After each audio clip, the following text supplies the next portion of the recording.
একটি শোক সংবাদ, একটি শোক সংবাদ। টিকটকারের রাজপুত্র প্রিন্স মামুন তার সুগার মাম্মির কোল থেকে হারিয়ে গিয়েছে। আপনারা যদি কেউ পাইয়া থাকেন অতি শীঘ্রই প্রিন্স মামুন অর্থাৎ সুগার মাম্মি তার কোলে নিয়ে আসার জন্য অনুরোধ করা গেল। টিকটকার রাজপুত্রের মাথায় ছিল এক ঝোকরা ঘোড়ার বালের চুল। ঘোড়ার বালের চুল, এই বাল আর চুল তো একই জিনিস। এই তুমি এগুলো কি রকম স্ক্রিপ্ট লিখছো? এই স্ক্রিপ্টগুলো তো বলা যাবে না। আর এই স্ক্রিপ্টে আমি কথা বললে তখন তো এই অডিয়েন্সরা আমারে কি করবো জানো? মারবো না চুমা দিব? আমি তো কিছুই বুঝতেছি না। এগুলো কি লিখছো? চুল বাল তো একই জিনিস। তোমার দিয়ে আজকে শখ করে স্ক্রিপ্ট লেখাইলাম যে লায়লা এবং প্রিন্স মামুনের ঘটনাগুলো একটু খোলসা করে একটু সুন্দরভাবে লিখবা। এগুলো কি লিখছো? হ্যাঁ বুঝছি, তোমারে দিয়ে আর কোনোদিন আর স্ক্রিপ্ট লেখানো যাবে না। যাই হোক দর্শক শ্রোতা, এই ভুলভাল স্ক্রিপ্ট নিয়ে আমি কিছু কথা বলতে চাই না। তার আগে আপনারা দেখেন তার ভিডিওটা দেখে আসি, তারপরে এই বিষয় নিয়ে আমরা একটু আলোচনা করব। আমার বাবা মারা গেছেন, আমার সাথে এত বছর থেকে আছে, সমব্যথী হবে এবং আমার বাবার জন্য দোয়া করবে। এটা না করে সে কি করলো, সে সারাটা দিন আমার সাথে খারাপ ব্যবহার শুরু করলো এবং তোর জন্য আমার কিছু হয় নাই, তোর জন্য আমার কোনো উন্নতি হয় নাই, ছোট কন্টেন্ট ক্রিয়েটাররা আজকে বাড়ি গাড়ি কত কি করে ফেলছে। এগুলো করতে করতে একটা পর্যায়ে আমি খুব ইমোশনাল হয়ে গেলাম। আমি বললাম যে তোমার কিছু হয় না, মানে তুমি কি চিন্তা করছো যে তুমি এই 4 বছরে কোথা থেকে কোথায় আসছো? তখন বললো কি, তুই নিজের দিকে দেখছিস, তোর বাপ ফকির ছিল, তোর মা ফকির ছিল, তুই তো ভিক্ষা করে আমাকে খাওয়াস। এই কথাটা যখন বলছে, এই কথাটা আমি সারা জীবনে মরে গেলেও কবরে গেলেও আমি ভুলবো না।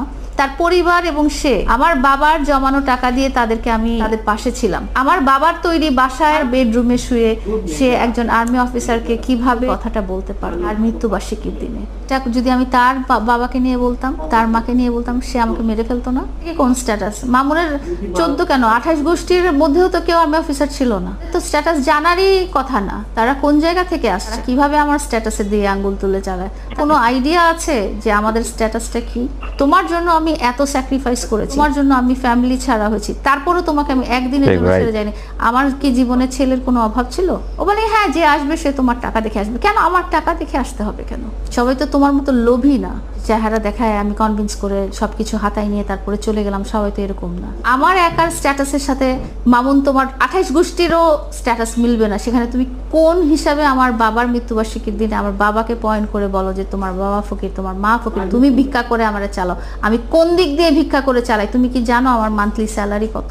আমার নিজের স্ট্যাটাস বজায় রেখে আমি তোমার ফ্যামিলির স্ট্যাটাস আপ করে দিছি, আর সেখানে তুমি আমার বাবার মৃত্যুবার্ষিকীর দিনে এরকম? তুমি কোন স্ট্যাটাস থেকে আসছো? এবং সেটা মনে করে তুমি চিন্তা করো, তুমি কার তৈরি বাসায় বসে তুমি বিড়ির দোকানে বসে বিড়ি ফুকতা, সেখান থেকে তোমাকে আমি সীসা বারে নিয়ে আসছি। সেই স্ট্যাটাস তোমার কে করে দিছে সেসব কিছু ভুলে যে তুমি আজকে আমার বাবার মৃত্যুবার্ষিকীর দিনে তুমি এই কথাটা বলতে পারলা। দেখবা ঝগড়াঝাটির সময় বাসা থেকে তার প্রত্যেকটা জিনিস নিয়ে যায়, সবগুলো ভিডিও আছে, সুতাও রাখে না, সে সবকিছু নিয়ে গ্রামে চলে যায় এবং আসার সময় শুধু মোবাইলের চার্জারটা বা একটা দুটো শার্ট নিয়ে আসে, সবকিছু তার গ্রামে জমা। যাই হোক দর্শক শ্রোতা, যে স্ক্রিপ্টে আমি বয়ান করতে চাইছিলাম, যে কথাগুলো বলতে চাইছিলাম, কিন্তু এই স্ক্রিপ্ট অনুযায়ী আমাকে বলা যাবে না। দর্শক শ্রোতা, আগের যুগের মুরব্বীরা বলছিল না যে কোনো কিছু কইরা, মানে যদি আপনি খুনও করে আইসেন, আসার পরে কিন্তু আপনি আপনার স্ত্রীকে কখনোই বলবেন না। কারণ বললে যতই আপনার পীড়িতের স্ত্রী হোক, যতই আপনি তার সাথে সুন্দর ব্যবহার করেন, সে আপনার সাথে সুন্দর ব্যবহার করুক, কোনো না কোনো সময় আপনি যদি আপনার স্ত্রীর পাশায় 2টা বাড়ি দিতে পারেন, সবকিছু আপনার সত্য কথাগুলো বের করে দিবে। তার সত্য না, আপনি কি কি জীবনে কুকর্ম করছেন সবকিছু মানুষের সামনে তুলে ধরবো। যাই হোক, সেটাই ঘটেছিল প্রিন্স মামুন এবং লায়লার ক্ষেত্রে। দেখেন, আমরা এতদিন যাবত চেষ্টা করছি যে আসলে এই লায়লা কখন, কবে, কোন দিন মুখ খুলবে, তার সত্য কথাগুলো বলবে, এতটা আক্ষেপের মানে অপেক্ষায় ছিলাম। অবশেষে সেটা কিন্তু সত্যি হলো। আর সেই লায়লা কিন্তু প্রিন্স মামুনের সম্পর্কে যা যা বলছে আপনারা তো দেখতেই পারছেন, বুঝতেই পারছেন। প্রমাণ ভাই রে ভাই, এতদিনে এই সত্যটা জানতে পারলাম। এই প্রিন্স মামুন, আহার কি লজ্জা!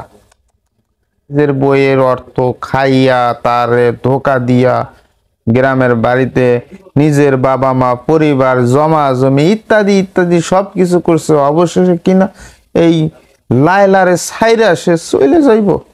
এটা কোনো কথা হইতে পারে ভাই? আমার বুঝে আসা যায় না। আরো একটা বিষয় সব থেকে বেশি লজ্জা লাগলো রে ভাই, যেখানে প্রিন্স মামুন সে বিড়ি খাইতো, সেখান থেকে নিয়ে আসে আমাদের সেই সুগার মাম্মি তাকে নিয়ে আইসা লাল পানি নীল পানি খাওয়ানো শিখাইলো। সেই মাম্মিরে কিভাবে ভুলে থাকতে পারে এই প্রিন্স মামুন? ভাবছিলাম মাশাল্লাহ তারা খাক করে খাক, বাট সেটা আর হইল না ভাই। দেখেন না, লাইভে এসে সস্বরে সবকিছু কথাগুলো বলে দিচ্ছে। প্রিন্স মামুন তার স্বার্থে কি কি স্বার্থে আছে, কি কি স্বার্থে চলে যাচ্ছে, সব বলে দিচ্ছে। এটা হলো মেয়ে মানুষের প্রমাণ।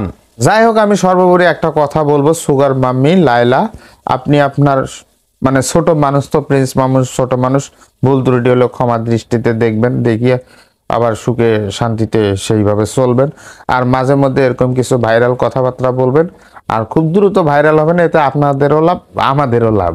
আপনারা চালিয়ে যান, সমস্যা নেই। যাই হোক দর্শক শ্রোতা, এই বিষয়টি আপনাদের কাছে কি মনে হয়েছে একটু কমেন্ট বক্সে কমেন্ট করে জানাবেন, আর ভিডিওটা প্রচুর পরিমাণে শেয়ার করে দেবেন। যাই হোক দর্শক শ্রোতা, সবাই ভালো থাকবেন, সুস্থ থাকবেন, সুন্দর থাকবেন। আল্লাহ হাফেজ।